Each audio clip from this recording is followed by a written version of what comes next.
Dans L'Oreille cassée, Hergé dresse 3 tableaux occupant chacun presque exactement un tiers de l'album.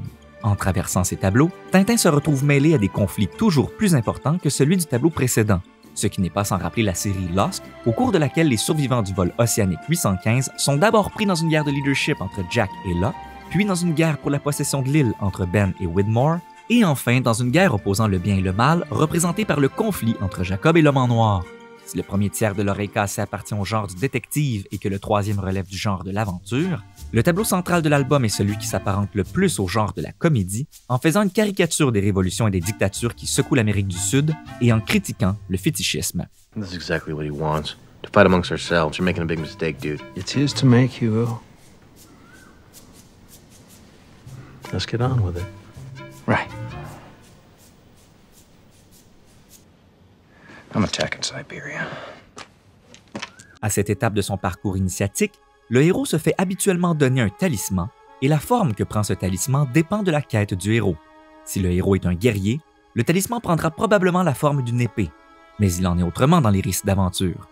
Par exemple, dans les films d'Indiana Jones qui racontent des chasses au trésor, le talisman prend plutôt la forme d'une carte au trésor, comme le médaillon de Marion qui indique l'emplacement de l'arche.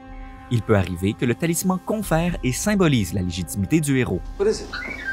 Your father's lightsaber. En effet, pour reprendre l'exemple du médaillon de Marion, celui-ci appartenait jadis à son père Abner, qui représentait une figure paternelle pour Indiana Jones, tandis que le journal du Graal dans The Last Crusade appartient carrément au père d'Indiana Jones. What is it? It's Dad's Grail Diary. Dans le parcours initiatique que je suis en train de mettre en évidence en explorant les aventures de Tintin, j'ai envie d'associer le talisman au fétiche Arumbaya, même si à première vue, on trouve un meilleur symbole de légitimité dans le sceptre d'Ottokar. Le symbole du pouvoir royal constitue le trésor le plus précieux de Sildavie. En effet, non seulement le fétiche n'appartient pas au père ou à un ancêtre de Tintin, mais aussi n'est-il même pas donné au reporter. None but the King of Gondor may command me.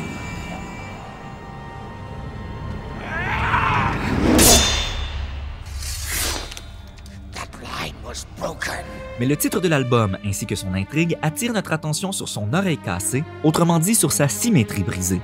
Et qui dit symétrie brisée chez Hergé, dit inévitablement Dupont et Dupont, les figures paternelles constamment en train de vouloir ramener Tintin à la maison et dans l'univers familial. Et si le fétiche n'est pas donné à Tintin comme par exemple le sabre d'Anakin à Luke ou la pilule rouge à Neo, c'est tout de même lui qui permettra à Tintin de devenir un aventurier complet, au même titre que c'est le sabre de Luke qui amènera celui-ci à devenir un chevalier Jedi, et que c'est la pilule rouge qui permettra à Neo de s'émanciper de la matrice pour devenir l'élu. All I'm offering is the truth, nothing more.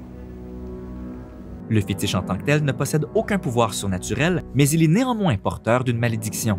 Cette malédiction ne provient pas des Arumbaya, pour qui le fétiche était un gage d'amitié, mais de tous ceux qui tentent de s'en emparer.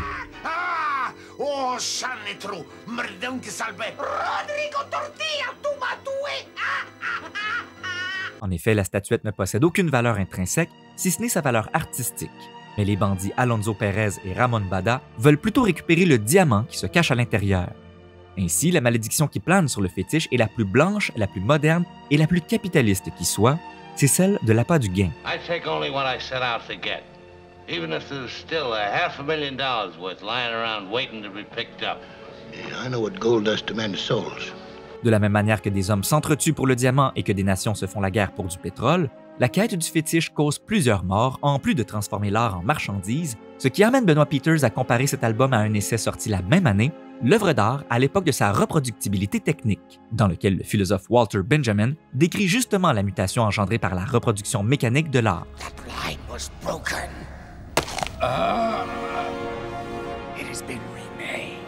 De toute évidence, ce retour en Amérique dirige une fois de plus le crayon satirique d'Hergé vers le capitalisme et ses désastreuses conséquences. Selon Apostolides, c'est à partir de L'Oreille cassée que tous les autres albums prendront la même forme, mais selon Thierry Groenstein, c'est également la toute première vraie comédie de la série, puisque non seulement les premiers albums n'étaient pas très drôles à son avis, mais aussi irritants à présent même dans les situations les plus dramatiques, comme lorsque Tintin est ivre durant son exécution.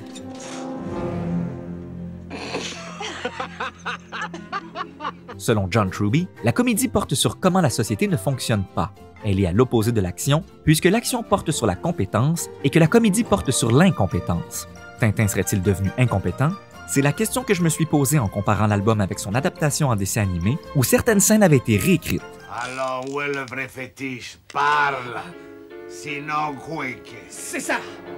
Parlons-en!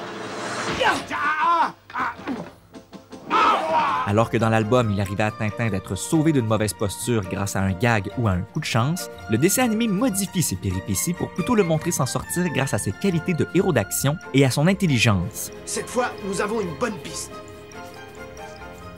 Après un examen plus rigoureux de cet aspect de l'album, je suis en mesure de dire que les 3 dimensions du personnage, à savoir l'action, la chance et l'intelligence, sont assez équilibrées et même réparties dans l'intrigue au sein des 3 genres qui leur correspondent et que j'ai identifiés plus tôt. Regarde!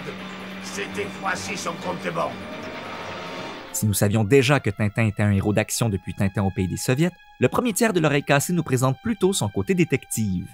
En effet, la quête de Tintin l'amène peut-être dans la forêt amazonienne, mais elle est avant tout une enquête au fil de laquelle Tintin vit une expérience assez similaire à celle de John Anderton dans Minority Report.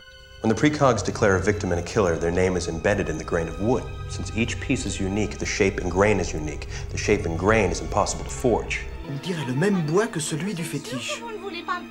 Alors que l'enquête de Tintin repose sur le perroquet témoin d'un meurtre qui a eu lieu, Et voilà le seul témoin de la mort de Balthazar envolé. celle de John repose sur la precog Agatha qui est témoin d'un meurtre qui aura lieu dans l'avenir. Et cet avenir angoisse John car il entrevoit l'homme qu'il est peut-être destiné à devenir. Agatha, I need to see. I need to see what's gonna happen to me. De la même manière, l'Oreille cassée donne à Tintin l'occasion d'entrevoir l'homme qu'il est peut-être destiné à devenir s'il continue de refuser l'univers familial et le retour à la maison. Dr. Campbell, right? I know who the hell I am. I'm asking who you are. Crane. No, Toucan. No, that's my name. Toucan? How odd. Crane. Dr. Ray Crane. I do wish you'd make up your mind. Comme l'inconnu de l'île Tabor dans l'île mystérieuse de Jules Verne, Ridgewell est un explorateur anglais qui a disparu depuis des années, mais qui vit en réalité chez les Arumbaya en tant que reclus misanthrope et plutôt paternaliste envers ses autres. I know what I'd do, but it's gotta be your call. Give me a 7-iron. Got it. À bien des égards, Ridgewell représente ce que le Tintin du Congo aurait pu finir par devenir et ce qu'il risque encore de devenir s'il continue de partir à l'aventure, alors qu'il se trouve pourtant dans un récit de détective. The knights were profoundly grateful to the Emperor Charles for his generosity toward them. They hit upon the happy thought of sending him for his first year's tribute, not an insignificant live bird, but a glorious golden falcon, crusted from head to foot with the finest jewels in their coffers. Nelson, what do you think of that? I don't know. Dans The Anatomy of Genres, John Truby fait une distinction entre le genre du détective et le thriller qu'il appelle aussi le suspense. Selon lui, dans le thriller, le héros est en danger, alors que dans le genre du détective, il ne l'est pas. Si l'on devait se fier à cette définition, on devrait donc plutôt dire que l'Oreille cassée appartient au thriller. Mais John Truby fournit un tableau comparatif qui confirme que l'Oreille cassée est bel et bien un récit de détective puisque le crime a déjà eu lieu et que le héros est capable de se défendre. Or, il affirme également que dans le genre du détective, l'opposant n'est pas révélé avant la fin, ce qui n'est pas le cas dans l'Oreille cassée, où l'on apprend l'identité du meurtrier tôt dans le récit, ainsi que celle des adversaires de Tintin. Rodrigo Tortilla, tu m'as tué! Rodrigo Tortilla? Tortilla? Mais force est de constater que dans son livre, Truby limite le genre du détective à la formule du whodunit, alors qu'il existe d'autres formes comme le howdunit ou howcatchem. Well, in a manner of speaking, this isn't really a whodunit, it's more of a how we did it. Alors quel nom devrait-on donner à la formule utilisée dans l'Oreille cassée? Voyons voir. De la même manière qu'Indiana Jones, Tintin s'est lancé en quête d'un objet sacré. Et dans les récits à la Indiana Jones, ce qui n'est révélé que progressivement, ce n'est pas l'identité d'un coupable, mais l'emplacement de l'objet sacré et la manière dont le héros devra s'y prendre pour l'obtenir. What does that mean? I don't know. We'll find out. Si Indiana Jones est un détective qui interprète des sources historiques au lieu de recueillir des indices et des témoignages, peut-être faudrait-il inventer un nouveau terme pour qualifier cette déclinaison du détective. Un terme comme « where find it » ou encore « how find it ». À moins qu'il existe déjà un terme qui définisse parfaitement cette sorte de récit. Peut-être même qu'il s'agit de beaucoup plus qu'un simple sous-genre. Après tout, contrairement au détective qui ne fait qu'enquêter, Tintin et Indiana Jones sont également des héros d'action. Serais-je donc en train de découvrir un genre qui amalgame à la fois celui de l'action et du détective, et qui par conséquent ne devrait pas être considéré comme un sous-genre ni de l'un ni de l'autre? Ou ne serais-je pas plutôt en train de définir un genre qui existe déjà, celui de l'aventure? Malheureusement pour moi, Truby combine déjà l'action et le détective pour créer le crime genre, ou ce qu'on appelle en français le policier. With a cop hero, the desire is to catch a criminal. Notice this is different than the desire in the detective form, which is to find the truth. This goal explains why the crime genre is a blend of detective and action. Eh bien moi je dis qu'en combinant l'action et le détective en un personnage, qu'on le lance en quête, non pas d'un criminel mais d'un objet sacré, on obtient un aventurier qui, contrairement aux policiers, est à la recherche de la vérité. Archaeology is the search for fact, not truth. OK.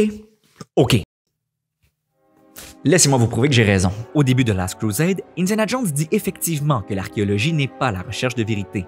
L'archéologie est pour Indiana Jones ce que le reportage est pour Tintin, c'est-à-dire un prétexte pour l'aventure. Par conséquent, ce qu'Indiana Jones est en train de dire, c'est que l'aventure n'est pas la recherche d'une vérité.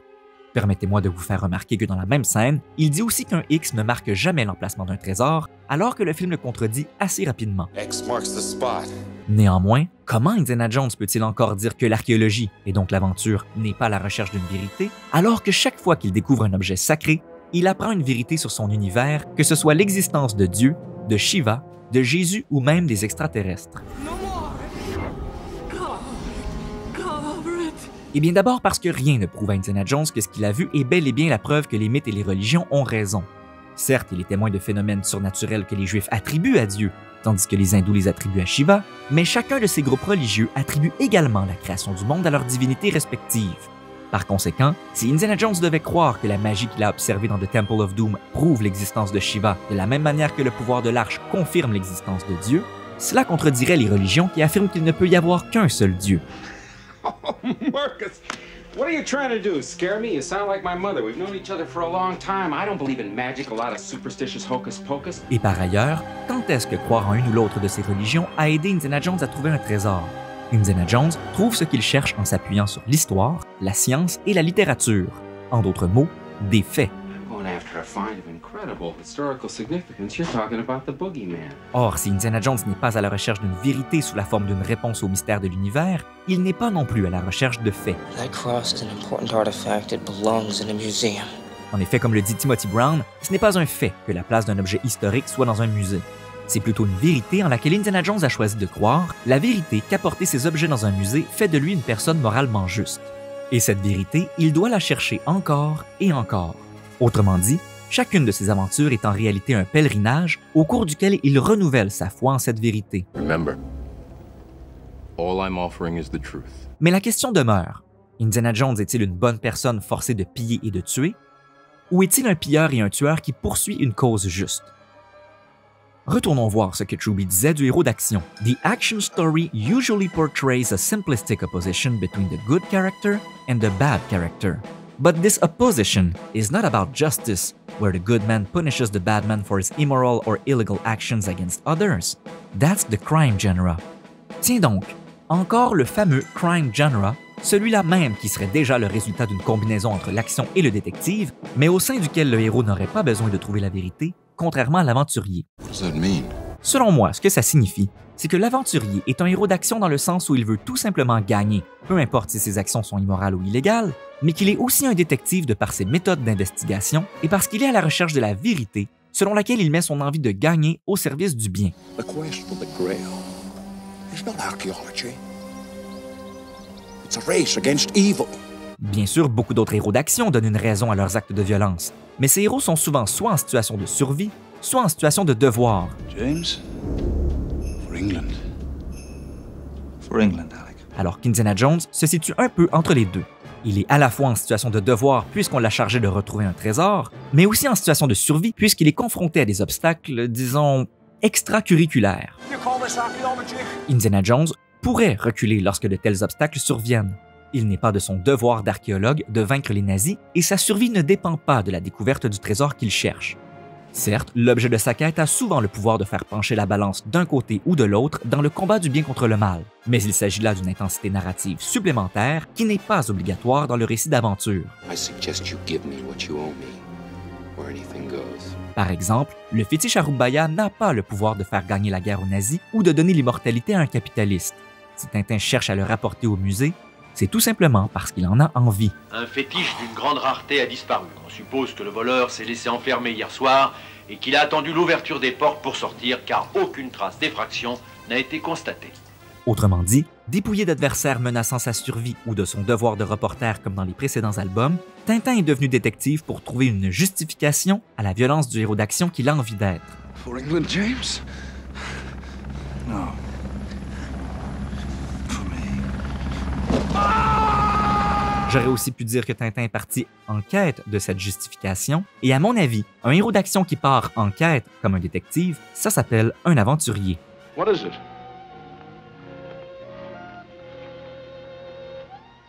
The stuff that dreams are made of. La fin de l'oreille cassée s'oppose à celle des deux albums précédents, dans le sens où aucun fils n'est réuni à son père, une autre similitude entre cet album et Minority Report. Mais contrairement à la mère d'Agatha et aux deux bandits qui désiraient le fétiche, Tintin échappe plus d'une fois à la noyade, ce qui en narration équivaut souvent à un baptême. De la même manière que le talisman de Luke l'amènera à devenir un chevalier Jedi et que la pilule rouge de Neo fera de lui l'élu, le fétiche Arumbaya baptise Tintin en tant qu'amalgame du héros d'action et du détective, à savoir en tant qu'aventurier.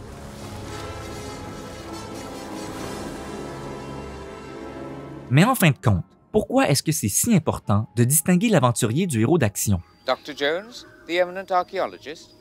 Hard to believe, isn't it?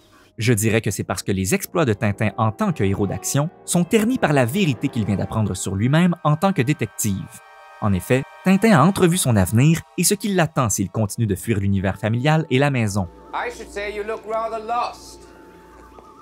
But then I cannot imagine where in the world the three of you would look at home. Et justement, non seulement la maison est sur le point de faire son apparition dans les aventures de Tintin sous la forme la plus gothique qui soit, mais aussi à force d'être abandonnée depuis si longtemps, renferme-t-elle désormais un monstre.